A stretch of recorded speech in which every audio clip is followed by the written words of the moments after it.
Hey guys, Weiss here. Welcome to another video. If you're new to the channel, please hit that subscribe button. It is super helpful. So I wanted to address something today. I keep hearing reasons why I liked the Intellivision Amico, or that I like the idea of the Intellivision Amico, or why I was excited about the Intellivision Amico, or why I was pro Amico. People keep telling me, or maybe at least not to my face, but I keep hearing about this. Why I was pro Amico, why I was for the Amico, why I like the idea. Well, instead of telling me why I was into the Amico, why I thought it was a cool idea, why I wanted to own one, why not just come to the source and ask me? It's very easy. I'm easy to reach. You can contact me through my website, brettweisswords.com. You can find me on social media. Brett Weiss, that's my name. You can find how to contact me. Very easy. So, why was I so excited about the Intellivision Amico? So I'll get to that momentarily, but the reasons I've heard why I was excited for it is because several reasons. Let's see, first of all, I was starstruck by Tommy Tallarico. I almost said Tommy Amico, but I guess like Mike Pillow, Mike Lindell, My Pillow, Mike Pillow, Tommy Miko. People tell me I was starstruck by Tommy Tallarico. Now this is funny because people aren't usually starstruck by people they've known for a very long time and that they've worked with professionally a number of times. For those of you who don't know, I've known Tommy for almost 20 years now, since the old days of the Classic Gaming Expo in Las Vegas, Nevada. Yes, it is Nevada, not Nevada, as my wife is fond of telling me. I've known him since then. We were both constant fixtures at this Retro Gaming Con. It was an amazing show. If you thought, Retro Gaming Cons only go back a few years, you might be surprised that they go back all the way back to the late 1990s. Classic Gaming Expo wasn't the first, but it definitely was one of the earlier, more influential retro gaming cons, and I would see Tommy there, speak to him some. Me as a little bit later. My first book came out in 2007. I was going to say a little bit later as an author and him as a composer. We would talk shop a little bit and just say, hey, what's up? And he was a fan of my books and all that stuff. And I certainly liked his music and video games. I'm a huge fan of Maximo Ghost of Glory and, man, Terminator on Sega CD and on and on. Cool. Not starstruck. I thought he was an interesting figure, pretty charismatic guy, but I was far from starstruck. And if he would have come out with, or talked about a console that didn't interest me, I would not be interested. Had nothing to do with being starstruck, because I've known the guy for a long time. I've covered video games live as a professional journalist for the Fort Worth Star-Telegram. I did that years before the Amico came out. And it's just kind of silly. Tommy was my friend, I guess, for a while. For a pretty long time, really, just acquaintances over the years, and in recent times with the Amico and him come to Dallas-Fort Worth for Video Games Live and for the Amico event at the museums, we formed a bit of a friendship, and we kept in touch on social media through some of the Amico drama. Like most of you, I haven't heard from him since he sort of went silent on social media, and with all the backlash from the Amico, can't really blame him. I wish he would come out with some kind of long explanation and with some apologies about all the missteps and misdirections and, lies about the Amico, or at least things that he promised that did not come true. Maybe he was, just more ambitious than he had realistic expectations, could possibly meet. But anyway, a lot of the promises he made did not come through about the Amico. Pretty much all of them at this point, since there's no console to speak of. So no, I wasn't starstruck. Another reason about the Amico I keep hearing about, why I was looking forward to it, was that I was for what other people are against. In particular, a certain podcaster and YouTuber. Now, this is the silliest one to me. If you guys know me well, you know that I'm not super confrontational. I don't like to have enemies. I don't trash talk people. I've been called passive aggressive, or I've been called, something like that, but I just look at it as being a reasonable, polite person who tries to be civil and have civil discourse and reasonable conversations. And no, I did not like the Intellivision Amico or the idea of the Amico because anyone else disliked it or was against it. Now, early on in the Amico, when certain people were taking pot shots at the Amico or at Tommy or being personal, I thought that was pretty bad. And I didn't really like the personal attacks, and I didn't like the overall negativity about the Amico. But over time, whatever. If you said something negative about the Amico early on, hey, congratulations. In a lot of cases, you were proven correct because it did not come out. I was looking forward to it. I thought it would come out at some point for a reasonable price with 2 controllers. I was obviously wrong. I was hoping for that, for it to come out, obviously. But alas, we're still waiting for it. Well, some people are still waiting for it, whereas a lot of people are just convinced it's not coming out at all. Another reason I've been told why I like the Amico, or the idea of the Amico, is because I thought it would grow my channel if I were on board. Now this is really silly. Yes, Amico videos do tend to get more views than the average video.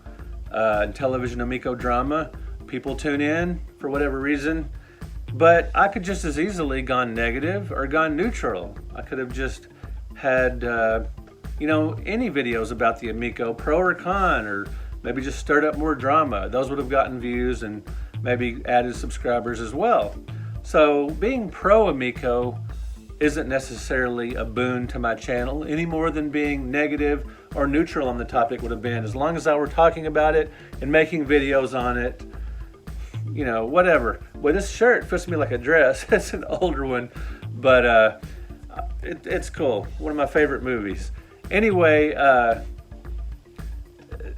I'm told that I was an Amico fan or pro Amico. How can you be a fan of something that's not even out? But love the idea of it, and I did play it at the National Video Game Museum and had a lot of fun with it.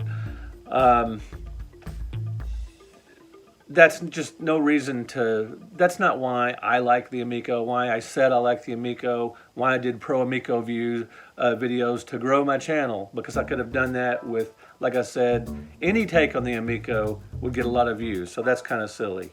So why did I like the Amico, the idea of the Amico? Why was I so excited about the console? It's simple. I grew up a huge Intellivision fan, and I mean, is that really that hard to figure out? I mean, look behind me. These games right here, long row of boxed games. In tubs to my left, I've got a ton of games, cartridge only or some with manuals. I grew up playing the console. I did not own an Intellivision right away. It took me a few years to get one used. Sometime in the early 80s. In 1979 it was test marketed, and in 1980 to wide release. I did have friends with the console. A girl I was going out with when I was 14 and she was 16. She had a Intellivision and a car, and I've told this story before. The car was awesome because we could go places, and I was 14, I was riding my bike to get to places or bumming rides off older friends. Suddenly I had this girlfriend and it was awesome. But she also had an Intellivision, which was maybe even cooler than having the car. And when her dad wasn't playing it with his friends, we could play it, and that was awesome. And it was cool. They had Las Vegas Blackjack Poker, NFL football, Major League Baseball, and a few other titles. But that was, because that's what her dad was interested in. It was probably more his console than hers. And they had a few other games. But what really sold me on the Intellivision was sometime in '81. We had a sleepover at our youth minister's house with the youth group, with all the guys, and we would stay up late watching movies, just horsing around, whatever, just being silly, being crazy, playing cards. I don't remember what we did, except that he had an Intellivision, and I distinctly remember playing Astro Smash, Star Strike, and some of these amazing space games. And that's what really sold me on the Intellivision. That's what made me fall in love with the console, and I've been into it ever since. And I got my own Intellivision probably around 83 or 84. Got me a used console and started collecting for the system. I've been at it ever since, and I don't have 125 Intellivision games. I don't own all of them, but I've got, I don't know, quite a few, a bunch. I haven't really counted them, but I do love the console, and Beauty and the Beast is one of my favorite games of all time, as you guys know. Shark, Astro Smash, Dig Dug, Burger Time, Diner. So many great games on the Intellivision. Still love to play it to this day. Yes, I know it's hard for a lot of modern gamers to believe. People that have PS4, PS5, Xbox Series, this and that. It may be hard for you to believe that there are still people who still love playing the Atari 2600, the Intellivision, the Odyssey 2. I still play all three of these consoles along with the ColecoVision and a few others from that era on a regular basis. I just love the simplicity, the fun, the nostalgia. So yeah, just being a huge Intellivision fan made me really on board for the Amico. Another reason I was really high on the concept was I love retro reimagined. I love old games brought to the present with somewhat spiffed up graphics, but not too elaborate, you know, just maybe just a little better or more detailed, more colorful, whatever, just something snazzy, but with that still old school gameplay. The games I did play on the Amico at the National Video Game Museum were an absolute blast. A modernized multiplayer version of Astro Smash. I mean, that would have been a dream come true when I was a teenager. Shark, yes, the game that just seems ridiculous to a lot of you, and I can see why. Just a simple, goofy looking game that looks like a pastel aquarium.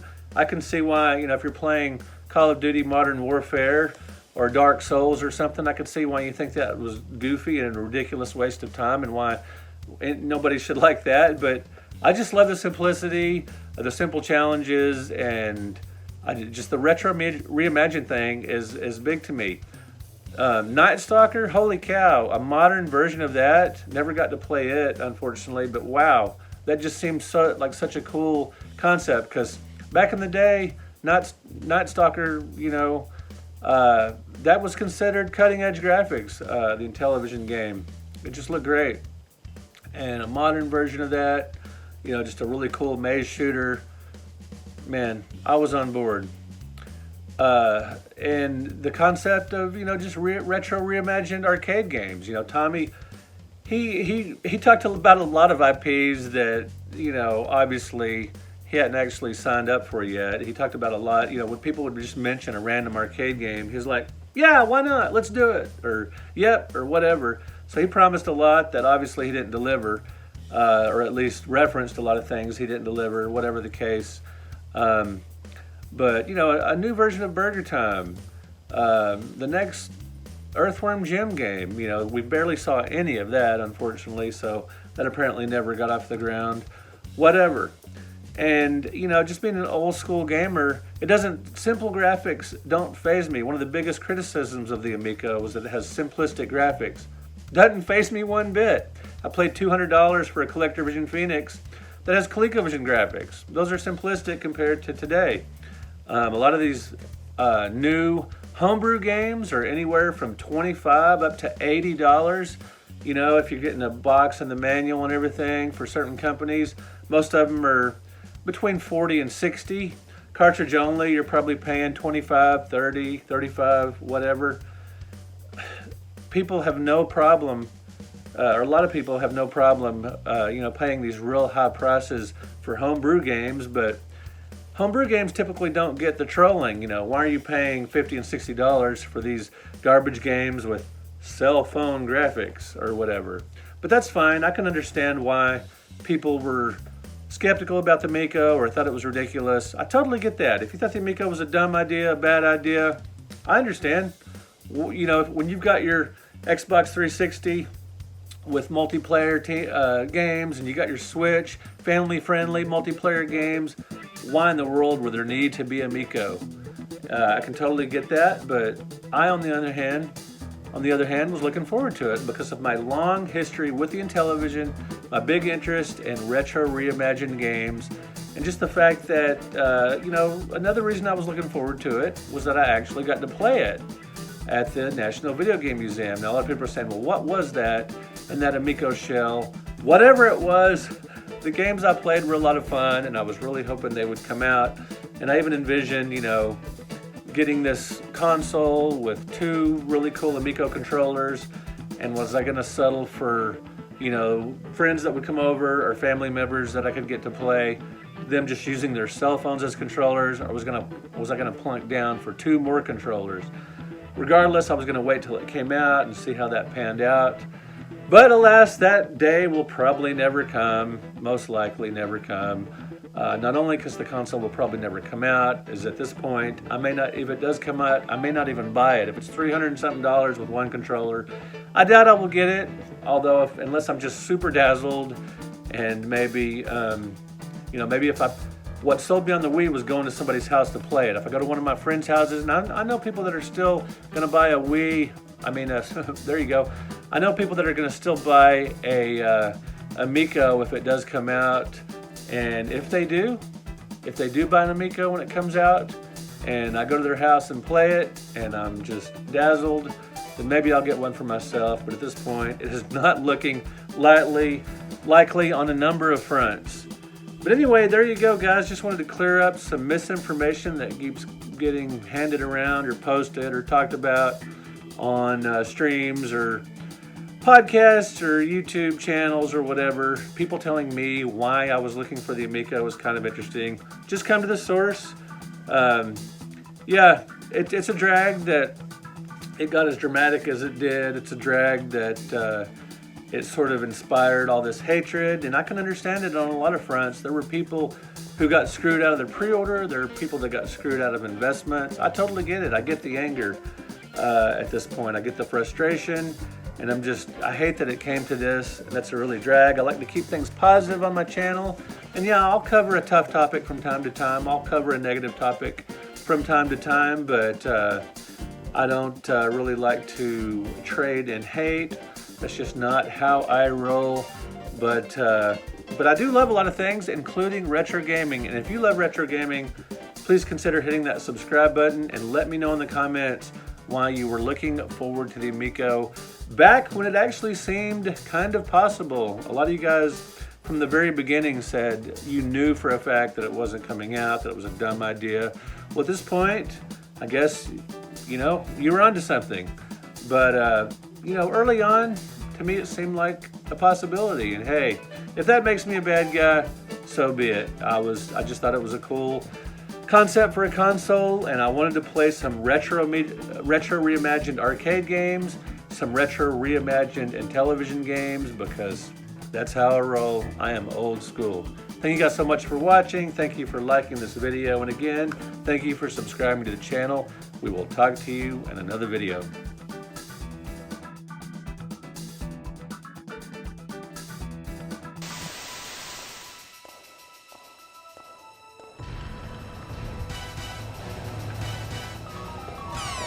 It's me, Mario!